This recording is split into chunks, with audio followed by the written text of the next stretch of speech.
Olá, turma! Sejam todos bem-vindos, professor Alex Ferreira, disciplina Química, mais uma aula do nosso projeto Fique em Casa Aprendendo. Bom, turminha, espero que vocês estejam aproveitando as nossas aulas, acompanhando direitinho os vídeos e principalmente se dedicando aos seus estudos. Como primeira dica, caderno, lápis, caneta, borracha para você fazer as suas devidas anotações, certo? Está acompanhando o vídeo? Então, aquele gráfico, aquela tabela, aquela questão chamou sua atenção. Nós vamos ter muitas questões no nosso vídeo. Você vai printar a tela, passar essas informações para o seu caderno e continuar com os seus estudos. Show de bola? Turminha, estamos em uma série de aulas relacionadas ao segundo ano do ensino médio. Os fenômenos radioativos, química nuclear, radioatividade. Show?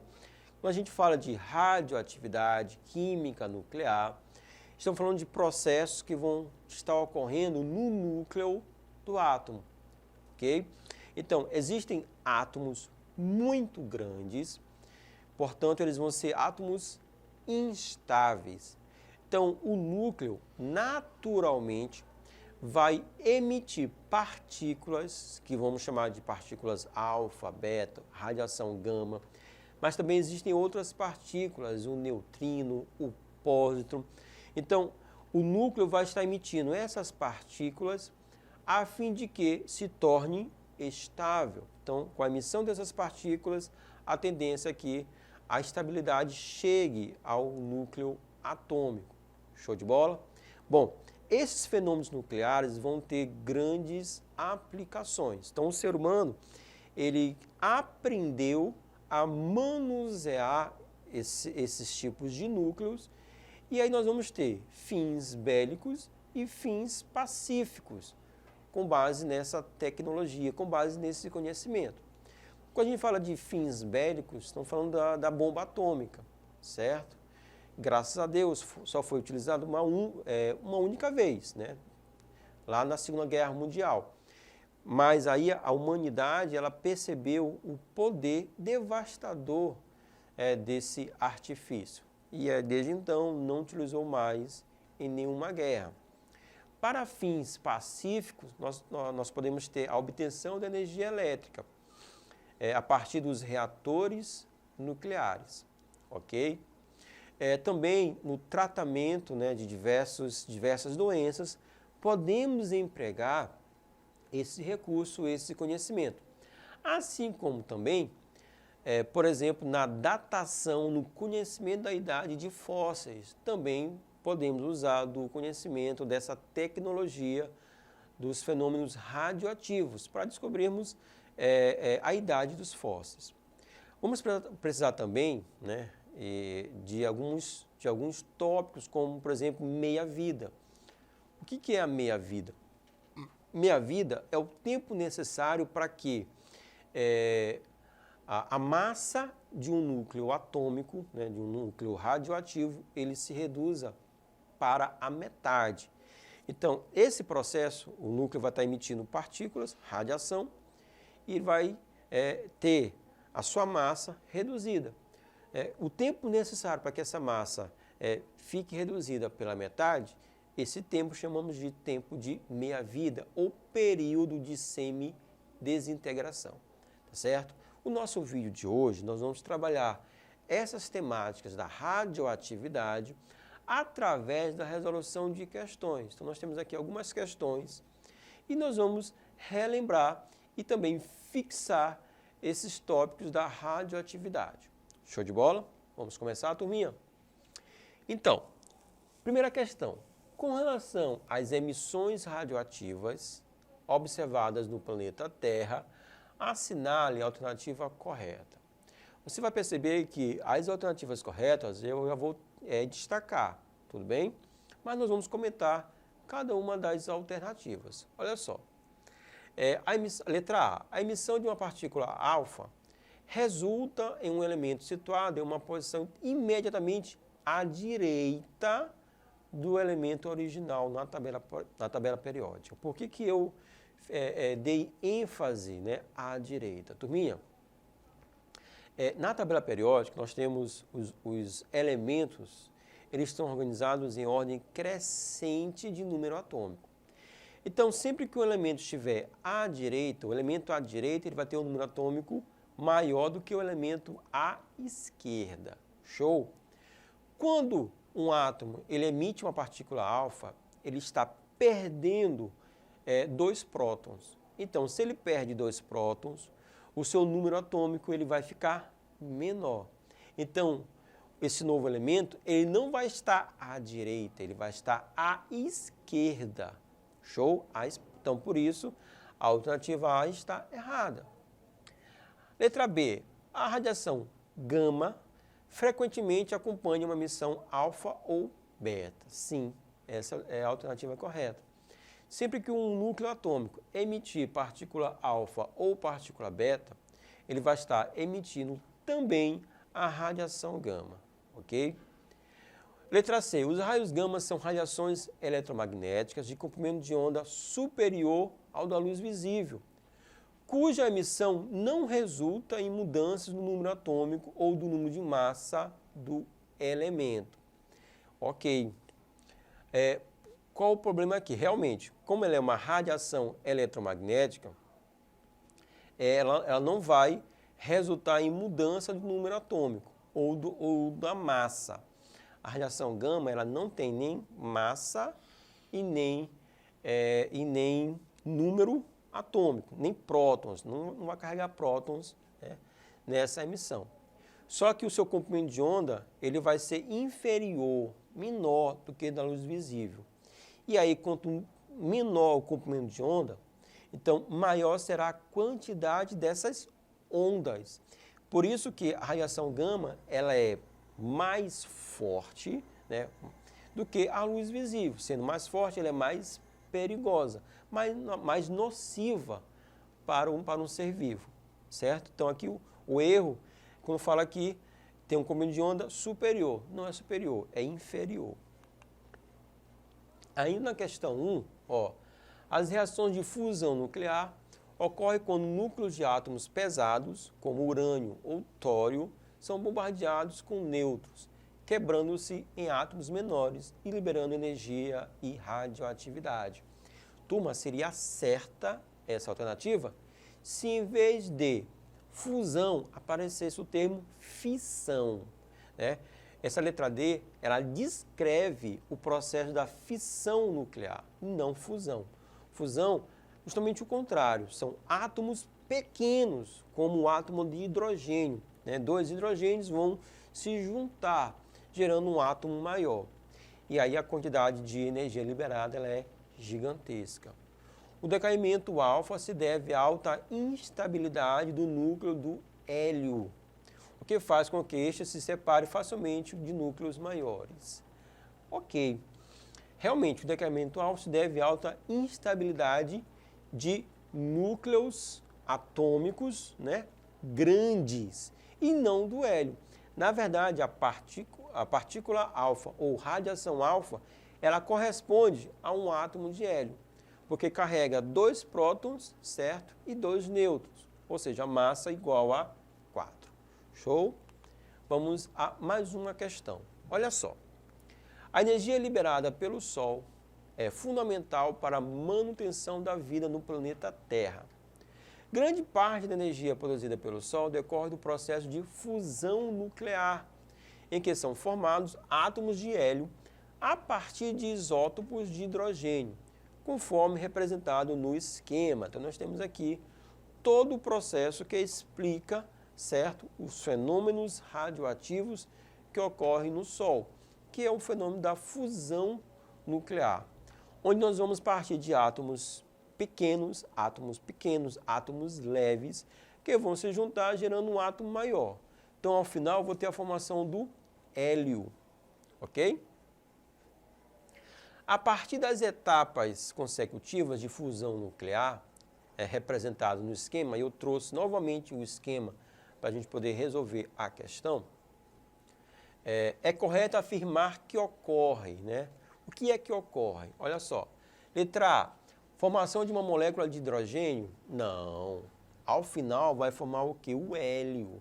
Então não forma hidrogênio. Hidrogênio é o H. É o 1H1. Tudo bem? Então não forma o hidrogênio, forma o hélio. A emissão de nêutron.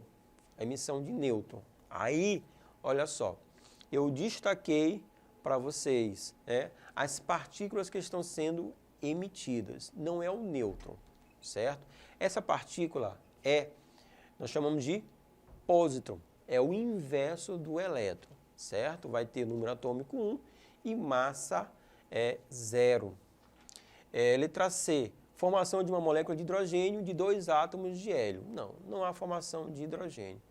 Mas, professor Alex, eu estou vendo aqui a formação do hidrogênio aqui na primeira equação, mas esse processo é um processo em cadeia. Então, ao final, eu tenho a formação do hélio.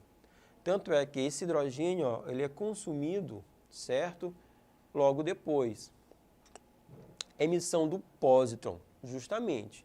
A emissão do pósitron. Por isso, a alternativa correta é a letra D. A emissão de próton não é. Porque a emissão do próton, eu vou ter, na verdade, a diminuição, certo, do número atômico. A hidrogênio, se perder o único próton, eu não vou ter mais nenhum elemento, certo? Então, seria a destruição da matéria. Então, a alternativa correta, a letra D. Show, turminha? Vamos para a terceira questão. Considere as seguintes afirmativas. Então, nós temos aqui, olha só, 4 afirmativas. Então, quando fala em considerar, certo? Nós devemos entender se é verdadeiro ou se é falso. Show? Então, primeira alternativa, primeira afirmativa. O poder de penetração da radiação alfa é maior que o da radiação gama. Erradíssimo. É o contrário. Gama tem um poder de penetração maior, muito maior do que o alfa. Então, primeira afirmativa, errada, falso. Segunda afirmativa, a perda de uma partícula beta, ok, por um átomo, ocasiona a formação de um átomo de número atômico maior. Turminha, partícula beta, eu trouxe aqui para você, menos 1, certo? O seu número atômico é menos 1 e sua massa é 0. O que quer dizer menos 1? Quer dizer que quando ele é emitido, com essa partícula emitida, o número atômico, na verdade, vai aumentar, certo? Então, sendo assim, essa afirmativa 2 ela é verdadeira. Afirmativa 3. A emissão de radiação gama a partir do núcleo de um átomo não altera o número atômico e o número de massa desse átomo. Show de bola, verdadeiro. Por quê? Eu trouxe para você a representação da radiação gama. Então, eu vou ter número atômico 0 e massa 0. Então, a emissão dessa radiação, ela não altera o núcleo atômico. Não vai mudar na quantidade de prótons, número atômico, e não vai carregar nêutrons. Então, não vai alterar a massa desse núcleo. Então, verdadeiro. Quarta afirmativa. A desintegração do rádio, elemento rádio, a bismuto, envolve o consecutivo de 3 partículas alfa e 2 partículas beta. Então, eu trouxe para você, turminha, e aqui seria interessante você printar a tela, passar para o seu caderno depois, olha só. Eu coloquei essa sequência de partículas alfa e partículas betas. 3 partículas alfa, a emissão de 3 partículas alfa, e a emissão de 2 partículas betas. Para entender, verificar, o que vai resultar? Então, partindo do elemento rádio, e tendo essas 3 emissões de alfa e 2 emissões de beta, o resultado final é o polônio, e não o bismuto. Portanto, essa afirmativa 4, ela é falsa, ela está errada. Show? Então, as afirmativas corretas, olha só. Afirmativa 2, afirmativa 3, então eu vou ter como resposta a letra D. Show? Turminha, muito fácil, a radioatividade. Mais uma questão. O elemento de número atômico 117 foi o mais novo dos elementos artificiais obtidos em um acelerador de partículas. Recentemente, a IUPAC, então para quem não conhece, é a União Internacional da Química Pura e Aplicada, anunciou que o nome sugerido para esse novo elemento é o tenecino. Alguns átomos do isótopo 293 desse elemento foram obtidos a partir do bombardeamento de um alvo contendo 13 miligramas de berquélio, ok? Por um feixe de núcleos de um isótopo específico. A reação produziu 4 nêutrons, além do isótopo 293 do elemento de número atômico 117, ok? O isótopo que compõe o feixe de núcleos utilizado no acelerador de partículas para a obtenção do tenecino é melhor representado por. Então, qual foi o átomo, certo? Qual foi o núcleo atômico, A, B, C, D, que foi utilizado para poder gerar esse novo elemento, né? O elemento de número atômico 117, conhecido como tenecino. Então, olha só o que nós montamos para vocês. Então, a questão fala aqui, o berquélio, certo? Número atômico 97 e massa 249, ele foi bombardeado por um núcleo atômico, que eu vou chamar de núcleo atômico X, que vai ter um número atômico e uma massa, certo? Bom, nesse bombardeamento, né, nessa interação, houve a liberação de 4 nêutrons e a formação do novo elemento que tem número atômico 117, né? Então, a gente vai fazer aqui o cálculo da relação de massa, porque nós devemos ter nessa equação, né, uma massa equivalente, tanto para reagentes quanto para os produtos. Então, ó, 249 mais a massa desse elemento que a gente está procurando vai ser igual a 4 vezes a massa do nêutron, o nêutron tem massa 1, mais 293. Então, olha só, eu vou isolar a massa. Então, a massa vai ser 4 mais 293 menos 249. Fazendo esse cálculo, é um cálculo simples. Vou encontrar uma massa igual a 48. Então, agora, nós vamos determinar a relação de carga, né?